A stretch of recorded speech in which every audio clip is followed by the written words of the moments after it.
여러분 반갑습니다. 이를텐의 시간입니다. 다 함께 기도할까요?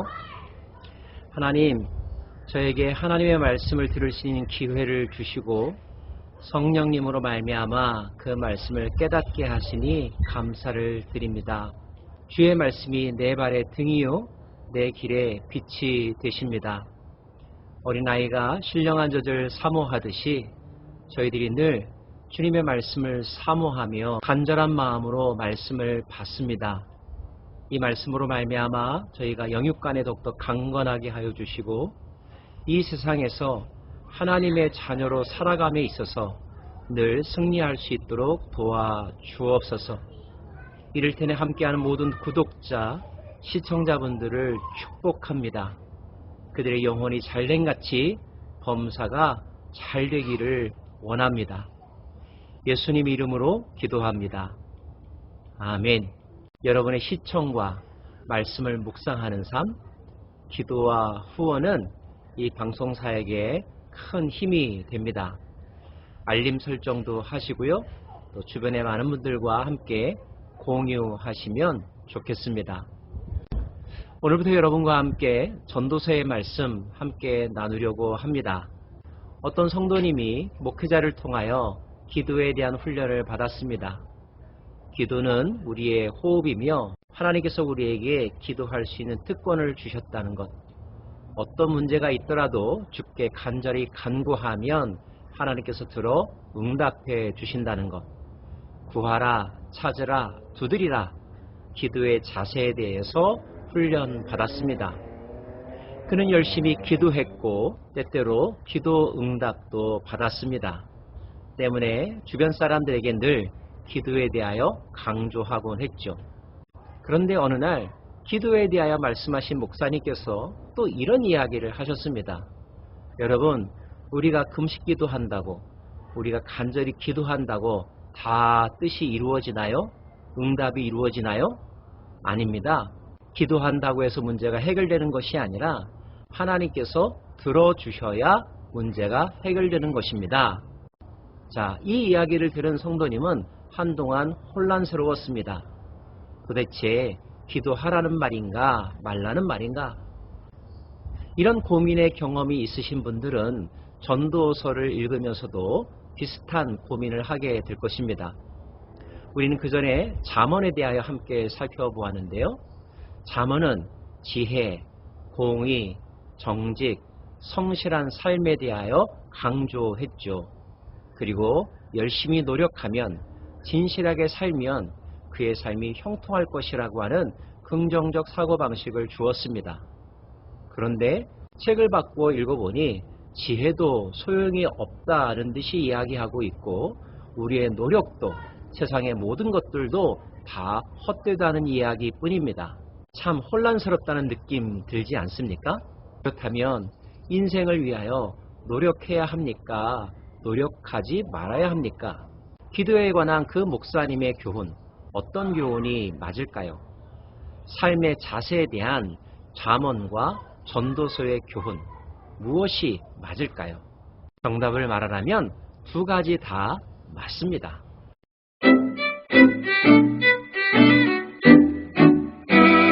본문을 직접 살펴보기에 앞서서 전도서를 이해하기에 도움이 될 만한 몇 가지 팁을 여러분에게 미리 말씀드립니다.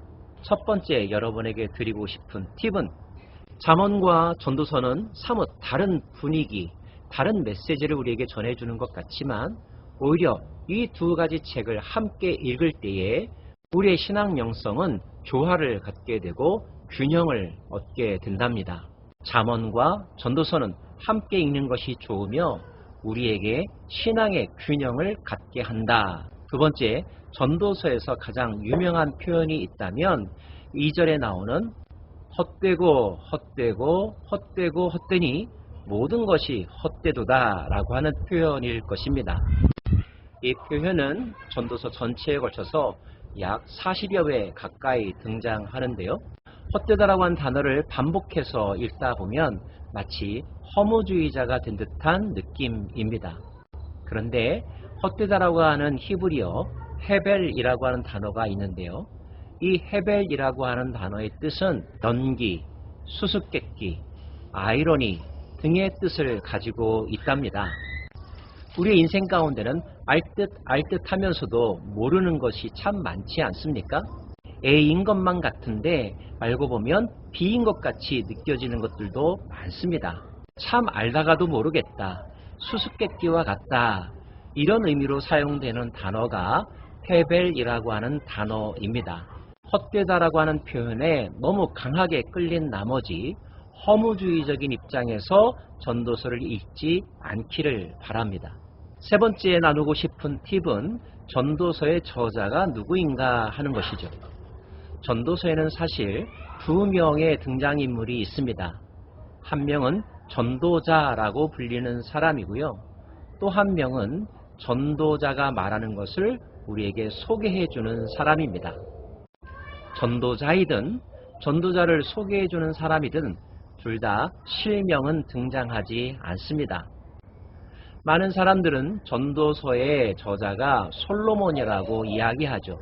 아가서는 솔로몬이 젊었을 때, 잠언서는 솔로몬이 중년의 나이 때, 전도서는 솔로몬이 노년의 때에 기록한 것일 거다라고 하는 이야기까지 합니다. 그렇게 추측할 수 있을 수는 있으나 그것이 반드시 정답이다라고 말할 수는 없습니다.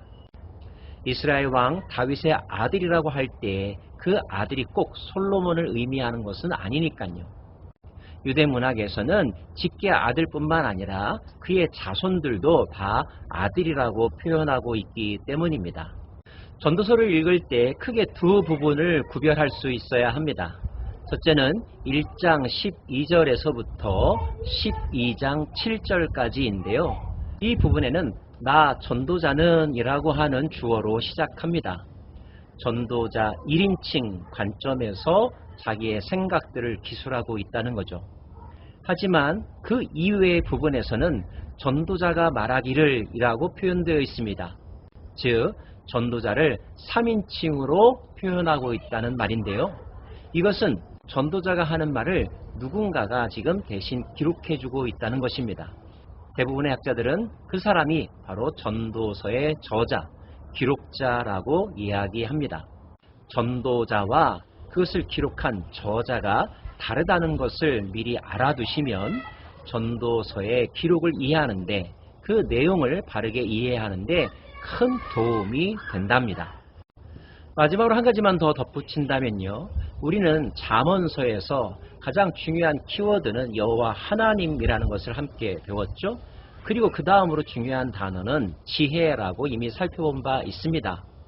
그리고 거기에서의 지혜는 단지 인간의 똑똑함이 아니라 하나님의 선하심을 분별할 수 있는 능력, 이렇게 정의한 바 있습니다. 그런데 전도서에도 지혜라는 단어가 나오죠. 그리고 그 지혜도 헛되다라고 하는 표현이 나옵니다. 아니 어떻게 하나님의 선한 뜻을 아는 분별력이 헛되다라고 말할 수 있을까? 문장 자체에 대하여 의문이 들지 않습니까? 이해를 위해 미리 말씀을 드린다면 전도서에는 지혜를 해 아래의 것과 해 위의 것으로 나누어서 설명한다는 것을 이해하시면 좋겠습니다. 즉 전도서에 등장하는 지혜라는 단어는 세상의 지혜를 일컫습니다. 그리고 뒷부분에 가서 그 세상의 지혜와는 구별되는 하나님의 지혜를 강조하죠. 미리 이 내용을 알고 성경을 읽는다면 혼란이 덜할 수 있을 것 같습니다. 특별히 시니어들에게 공감을 일으키는 책이라고 알려진 전도서, 내일부터 한 장 한 장 묵상해 가면서 성령님께서 주시는 하나님의 지혜 얻을 수 있기를 원합니다. 여러분 함께 가십시다.